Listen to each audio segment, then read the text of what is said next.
Hi, my name's Craig Turner. I'm Sports Scientist for the Nike Football Academy and you're watching 442 Performance.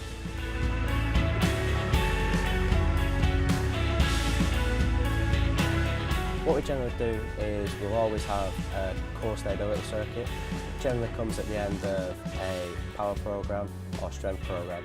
So we try and place a big emphasis on core stability and core strength. It's a very important attribute for a footballer. If you get pushed off the ball, if you've got that core strength and ability to stay on your feet, being able to change direction quickly. So generally in our circuit, we pay more attention to stabilisation exercises rather than contraction exercises. So rather than going in the gym and doing 1,000 crunches, we go in the gym and we start doing some planking.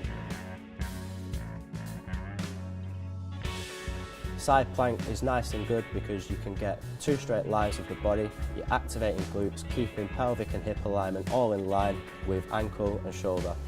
One arm can go up to create a little bit more extra force pushing down. The side plank gives a good opportunity to stabilise that glute, stabilise the hamstring and also stabilise abdominal and back. So all of them muscle groups and areas are very important for that footballer, and again if we're reducing that ability of that external rotation, that valgus away from the body, we can then allow the footballer to be more stable, changing direction quickly on the ball. So you go into basically a press up position, but the back feet will be shoulder width apart, and then what we're doing is from that press up position we're just tapping into our shoulder. What we're trying to reduce there is that hip hinge movement. So what we want is hips to basically be as in line as possible. So we want it to be stable and we don't want it to over-rotate or overextend. So again, we're working abdominals there, that glute firing, that activation, so then the hamstrings are switched on, quads are switched on.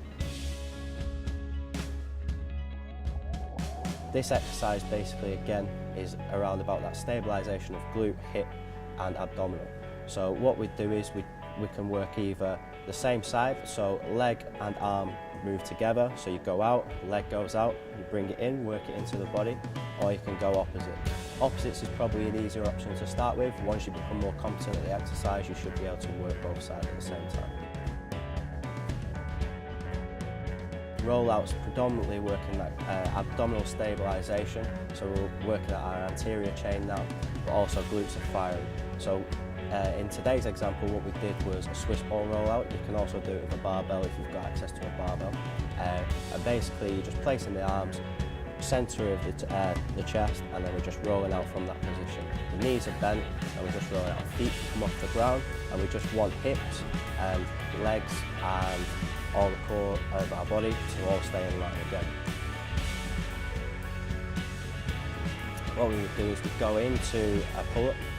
So we'd be hanging from like pull-up position, and then what we're wanting is that 90 degree at the hip, just driving through, nice and stabilised all the way back to 180 degrees. So our core circuit, we always do it twice. Each exercise will be done in that order. You can vary it up with other different stability exercises like we do. Working around this, I'll strengthen the core, strengthen the glute, allow that firing, so when you take that out onto the pitch you should be more strong, more stable, and you change the direction on and off the ball.